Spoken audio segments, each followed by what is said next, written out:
بسم اللہ الرحمن الرحیم۔ السلام علیکم فرینڈز، آج ہم قرآن پاک کی کچھ آیات کا ترجمہ کریں گے اور سورۃ آل عمران کی آیت نمبر 160 ہے۔ اگر اللہ تمہاری مدد کرے تو کوئی تم پر غالب آنے والا نہیں، اور اگر وہ تمہیں تنہا چھوڑ دے تو کون ہے جو اس کے بعد تمہاری مدد کرے؟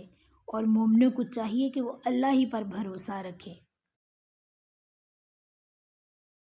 سورہ ملک 1-2 بڑی شان ہے اس ذات کی جس کے ہاتھ میں ساری بادشاہی ہے، اور وہ ہر چیز پر پوری طرح قادر ہے، جس نے موت اور زندگی اس لیے پیدا کی تاکہ وہ تمہیں آزمائے کہ تم میں سے کون عمل میں زیادہ بہتر ہے، اور وہی ہے جو مکمل اقتدار کا مالک ہے، بہت بخشنے والا ہے۔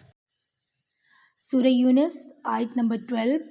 اور جب انسان کو کوئی تکلیف پہنچتی ہے تو وہ لیٹے بیٹھے اور کھڑے ہوئے ہر حالت میں ہمیں پکارتا ہے، پھر جب ہم اس کی تکلیف دور کر دیتے ہیں تو اس طرح چل کھڑا ہوتا ہے جیسے کبھی اپنے آپ کو پہنچنے والی کسی تکلیف میں ہمیں پکارا ہی نہ تھا۔